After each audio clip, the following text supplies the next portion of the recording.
जय श्री कृष्ण।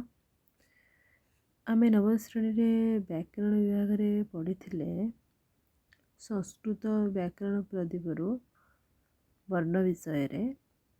प्रथम पाठ रे रहितला वर्ण विषय रे एबे द्वितीय पाठ देखिबा वर्ण रे आउ किछि रहि जाइथिला। आमे एबे पढ़ि नबा कोन रहि अछि। एरा होछि प्रथमे देखिबा अजगबाह वर्ण। अजगबाह वर्ण कोन? अजगबाह वर्ण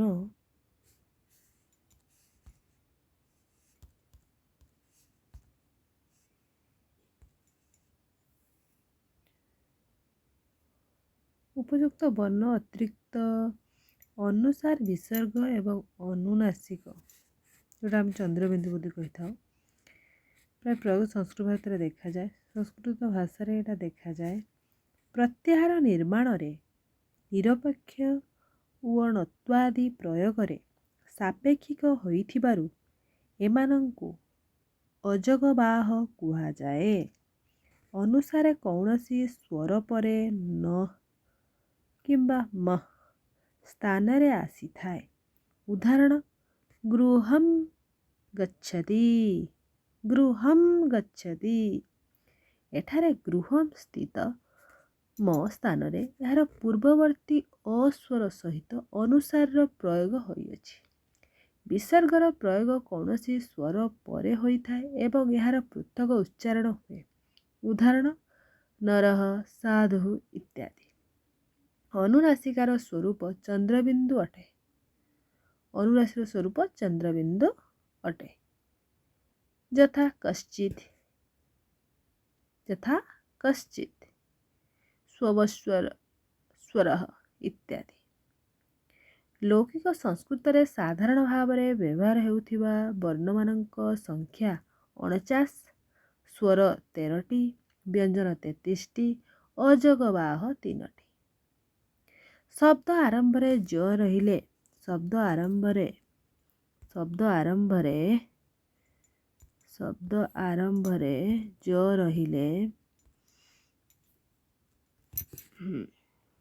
आरंभ रे ज रहिले मात्र पद मध्य बा शेष रे ज थिले य उच्चारित हुए। यथा योग वियोग जम नियम इत्यादि। शुद्ध उत्तर निरूपयत अभ्यास देखिनवा कोन रहिछि। के अजगबाह बाह वर्णाः आमे पे पढ़िले अनुसार विसर्ग चंद्रबिंदु बा अनुसार ये अनुसार स्वरा किम स्वरूपम। अनुसार स्वरूप किम अनुसार कौन कौन हम देखिले अनुसार स्वरा ना अनुसार स्वरा होछि कौन ना अनुसार। तापर रही अछि कौन विसर्गस्य किम स्वरूपम। विसर्गर कि स्वरूपम ना विसर्ग स्वरूपम। ये संस्कृत वर्णमालाया कति वर्णाः विद्यन्ते 49 वर्णा विद्यन्ते। केते वर्णा 49 वर्णा। वर्णगुड़िकर उच्चारण स्थान कौनसी वर्णर उच्चारण स्थान समय रे आमर मुख ग्रह रे एक बा एकाधिक भाग सक्रिय होता है। सेही भाग बा अंश से संपूर्ण वर्णर उच्चारण स्थान और उत्पत्ति स्थान सेही स्थान नाम रे अनुसार तत्संश्लिष्ट वर्ण मध्य नामित होता है।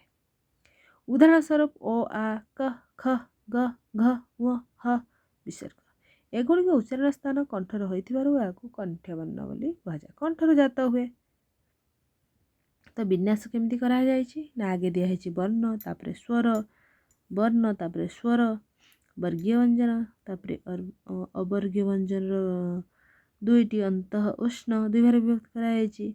वर्णर उत्पत्ति स्थान केंद्र नाम। ताहले आमे कौन पढ़िबा आमे आगे ताकू कौन पढ़िबा आगे देखिनवा विन्यास। आगे रही गला कौन ना वर्ण।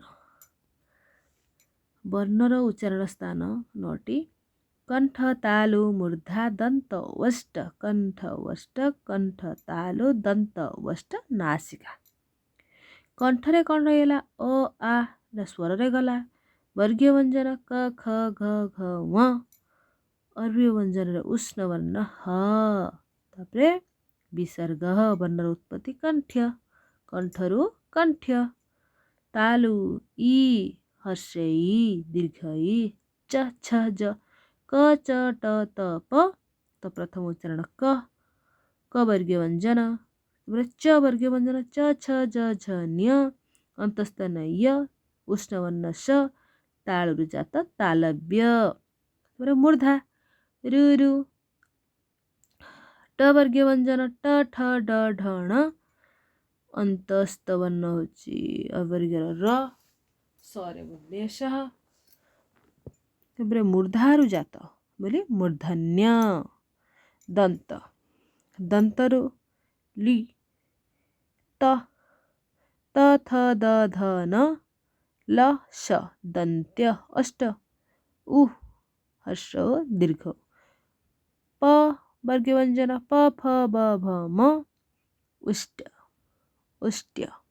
କଣ୍ଠ ଅଷ୍ଟ, କଣ୍ଠ ଅଷ୍ଟରୁ କଣ୍ଠ ଆଉ ଅଷ୍ଟ ମିଳିତ୍वा क भवति न ओ औ कण्ठष्ट्य, कण्ठौष्ट्य।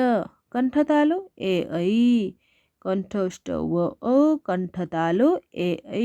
कण्ठतालव्य दन्तौष्ट अन्तवर्ग ब। दन्तौष्ट्य नासिका वर्गीय व्यञ्जन ङ न्य ଣ ନ ମ ନାସିକା ଇଏ ରହିଅଛି। ତାପରେ ଆମେ ଦେଖିବା ଅଭ୍ୟାସ। ଅଭ୍ୟାସରେ କ'ଣ ରହିଅଛି? ଅଭ୍ୟାସ केषां प्रथम क्वेश्चन केषां वर्णानाम् उच्चारणस्थानं कण्ठ अस्ति? केषां वर्णानाम् उच्चारणस्थानं कण्ठः अस्ति? ତାମାନେ କେଉଁ କେଉଁ ସ୍ଥାନରୁ କଣ୍ଠରୁ କ'ଣ କ'ଣ ବର୍ଣ୍ଣ ସବୁ ବାହାରି ଅଛି ଆମେ ତାକୁ ଦେଖିବା।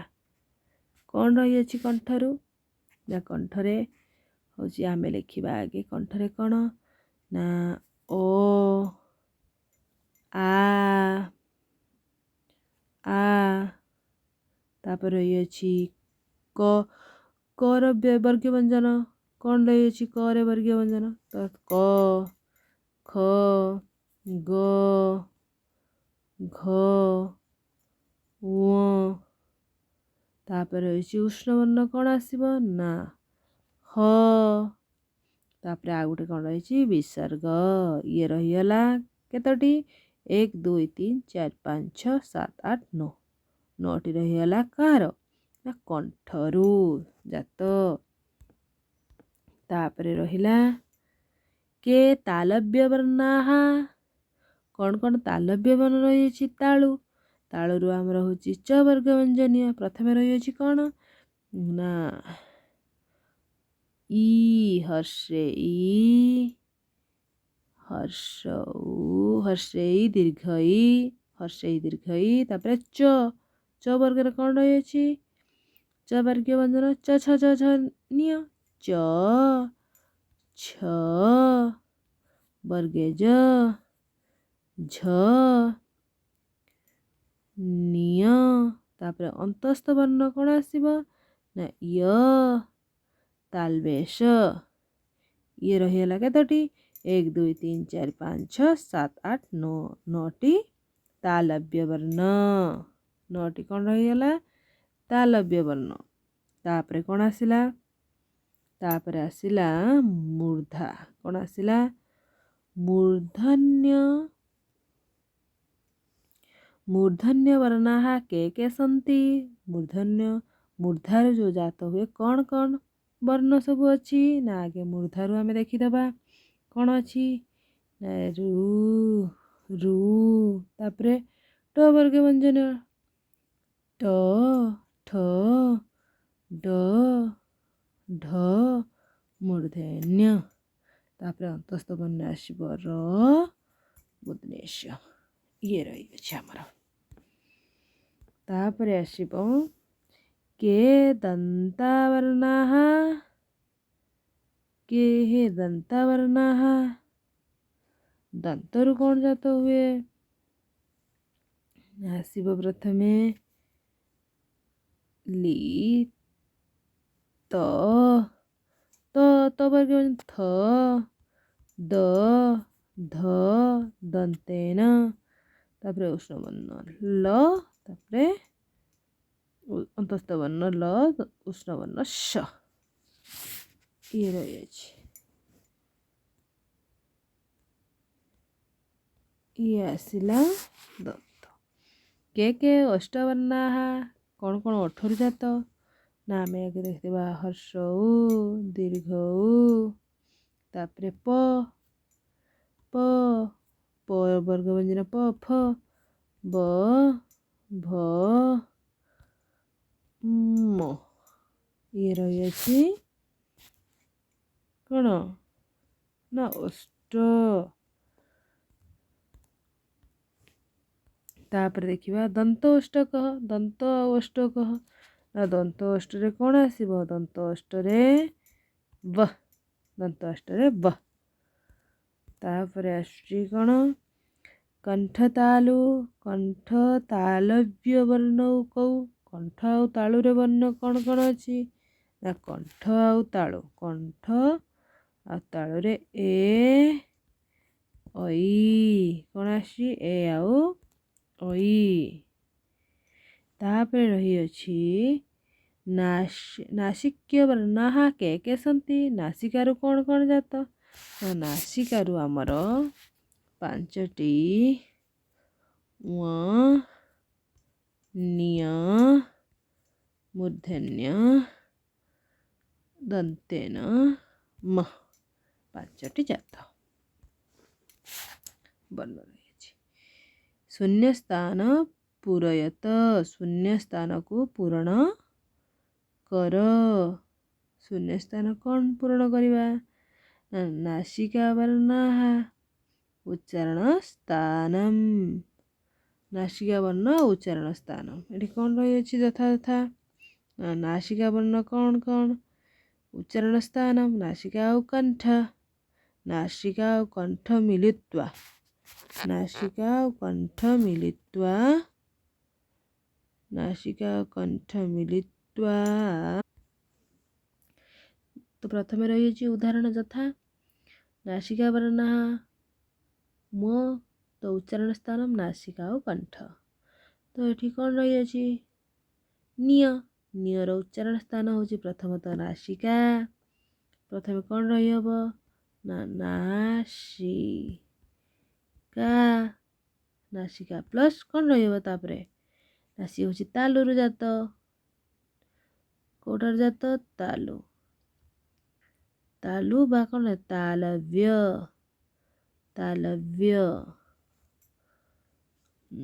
ଇଏ ରହିଗଲା। ତାପରେ ଆସିଲା ମୂର୍ଧନ୍ୟ। ମୂର୍ଧନ୍ୟର କ'ଣ ହବ? ନା ମୂର୍ଧନ୍ୟ ପ୍ରଥମେ ହବ ନାସିକା। ତାପରେ ଆସିବ କ'ଣ? ମୂର୍ଧନ୍ୟ ମୂର୍ଧା। ମୂର୍ଧାକୁ ମୂର୍ଧନ୍ୟ ବି କୁହାଯାଏ। କ'ଣ ହବ? ନା ମୂର୍ଧନ୍ୟ ନାସିକା ପ୍ଲସ୍ ମୂର୍ଧନ୍ୟ। ତାପରେ ଆସିବ କ'ଣ? ଦନ୍ତେନ। ମୂର୍ଧନ୍ୟ ପରେ ଦନ୍ତେନ। ଦନ୍ତେନ ହେଉଛି ଆଗେ ପ୍ରଥମତଃ ନାସିକା। ନାସିକା ରହିବ। ନାସିକାଟା ଆମର କମନ୍ ରହୁଅଛି। ନାସିକା ପ୍ଲସ୍ କ'ଣ? ଦନ୍ତେନ। ଦନ୍ତରୁ ଜାତ ଦନ୍ତେନ୍ୟ। ତାପରେ କ'ଣ ହବ? ଦନ୍ତ୍ୟ। କ'ଣ ଲେଖାଯିବ? ନା ଦନ୍ତ୍ୟ। ତାପରେ ଆମର ରହୁଅଛି କ'ଣ? ନା ଆମର ରହୁଅଛି ମ ହବ ପ୍ରଥମତଃ ନାସିକାରୁ ଜାତ ଆମେ ଜାଣିଛେ। କମନ୍ ରହୁଅଛି ସବୁଠାରୁ କ'ଣ? ନାସିକା। ତ ମ ହେଉଛି କ'ଣ ହବ? ଓଠରୁ ଜାତ। ତ ଏଟା ହେଉଛି ପ ବର୍ଗୀୟ ବ୍ୟଞ୍ଜନ। ପ ବର୍ଗୀୟ ବ୍ୟଞ୍ଜନ ଓଷ୍ଠରୁ ଓ ଓଷ୍ଟ୍ୟ ଓ ମୁଦ୍ରେଶ୍ୱର ଠ ତହ୍ରେଜ୍ୟ। ଇଏ ଆମେ ଭଲ ଭାବେ ଜାଣିଛେ। ଏ ହେଉଛି ଆମର ସବୁ ଥିଲା କ'ଣ? ନା କ ଚ ଟ ତ ପ ବର୍ଗୀୟ ବ୍ୟଞ୍ଜନରୁ ଏସବୁ ଜାତ ହେଉଥିଲା। ताहापर देखिबा कौन रही अछि ऊपर को नबा निम्नलिखितानां वर्णानाम् उच्चारणस्थानानि लिखित म म आमे जानिछे मर अर्थ कौन ना प्रथमे होची म इक्वल कौन दबा नासिका ओष्ठ तो आमे केमिति लिखिबा एटा पर वर्णस्थान लिखित तो मोर आमे दबा नासिका ओष्ठ को कौन लिखिबा ना लिखिबा नासिका ओष्ठ एमिति लेखा जीवो। व्यंजन स्वर संयोग ओ स्वर व्यतीत अन्य स्वर सहित मिसी उच्चारित हेउथिबा वर्णर लिखित रूप सही स्वरर चिन्हयुक्त होई अंकित हुए। ओ स्वर कौनसी चिन्ह नाही मात्र क ख ग प्रभृति शुद्ध व्यंजन सहित ओ स्वरर जोग हेले एगुड़िक निम्न थिबा हलंत चिन्ह लोप पाए। मात्र उदाहरण स्वरूप क व्यंजन सहित मिसी विभिन्न स्वरर मिलित रूप निम्न रूपरे प्रकाश पाए बा लेखा जाए। आमे देखिबा व्यंजन स्वर चिन्ह कौन निष्पन्न लिखित रूप कौन। आगे व्यंजन स्वर मिसी होची स्वर चिन्ह केमिति सृष्टि हुए तापरे आमे ताकू वर्णरे केमिति मात्रा लगाऊ निष्पन्न लिखित रूपटा केमिति आसे। प्रथम तो आमे देखि दबा क व्यंजन क प्लस बा धन बा युक्त स्वर रहिछि अ आई कौन हैला ना स्वर चिन्ह लोप अछि खाली क रहिला तो हलंत लोप हो गला तो कौन रहिला ना प्रथम रहिला क क क रही गला क रहिला परे क आ का क ई की क दीर्घई कार क हर्षौकार क दीर्घौकार क रुकार क रू डबल री क एकार के ओई क ऐकार क उ औकार को औकार एपरी मात्रा रे रहियाला। ताहले आमे एबे प्रथमत आमे अभ्यास रे कौन रही अछि आगे सेटा देखिबा तापरे देखिदबा कौन रही अछि। अभ्यास प्रसन्न इति पदे अस्वर संयुक्तानि व्यंजनानि लिखित यथा प्रसन्न सबुटारे अ जोग होई अछि स्वर संयुक्त होई अछि स्वरवर्ण। द्वितीय नंबर जागरणम इति पदे अस्वर संयुक्तानि व्यंजनानि लिखित ओ स्वर कोउटारे जोग हेई अछि। तो आमे ओ स्वर देखिबा कोउटारे जोग हेई अछि। प्रथमत ग र मूर्धन्य। तबे 3 नंबर क्वेश्चन मालाकार इति पदे आ स्वर संयुक्तानि व्यंजनानि लिखित आकार कोउटी संयोग हेछि ना मा मोरे संयुक्त हेछि मा लरे आकारे ला करे आकारे का एटार संयुक्त हेइ अछि। कोउटारे हेइ अछि ना मा लरे आकारे ला करे आकारे का। 4 नंबर क्वेश्चन विलिखित इति पदे ई स्वर संयुक्तानि व्यंजनानि लिखित ई इकार संयुक्त ना इकार संयुक्त हेइ अछि बी लरे हर्षे ली खरे हर्षे खी तीनटारे। रूपेण इति पदे उ हर्षो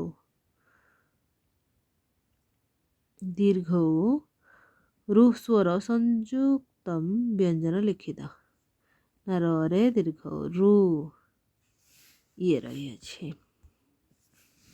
कुरुत इति पदे उ स्वर व्यंजन वर्ण लिखित उ ना कु आओ कु रु दुईटी कु आओ रु दुईटी रही अछि। तापरे रही अछि सौभाग्यम इति पदे ଔ ଯୁକ୍ତ ବ୍ୟଞ୍ଜନ ଲିଖିତ ସୌଭାଗ୍ୟ ଗୋଟେ ରହିଅଛି ସୌ। ତାପରେ ରହିଅଛି ମୈତିକ୍ୟମ୍ ଇତ୍ୟତ୍ର ଐ ସଂଯୁକ୍ତ ବର୍ଣ୍ଣ ନା ତୈ ଇଏ ରହିଅଛି। कृतिः इत्यत्र रु संयुक्त व्यंजनम लिखित रि न कृ क्रि ये ରହିଅଛି। निम्नलिखित वर्णमालाया 11 नंबर क्वेश्चन निम्नलिखित वर्णमालाया संयुक्त रूप लिखित ब य आ क अ ऋ अ ण अ म ये सब मिसी आम तो प्रथम पढ़ी कौन रही ना हम ये कौन हम एठी रही अच्छी कौन रही अच्छी प्रथमतः हम देखीदबा कौन रही अच्छी व्याकरण कौन हम व्याकरणम व्याकरणम म इ त र अ मित्रम तृतीय रही अछि समाचार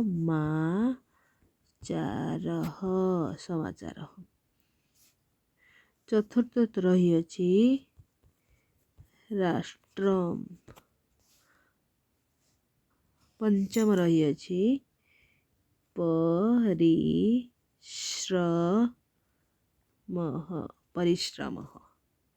परिश्रम कले आम सब पढ़ी पारिबा जानी पारिबा मध्य।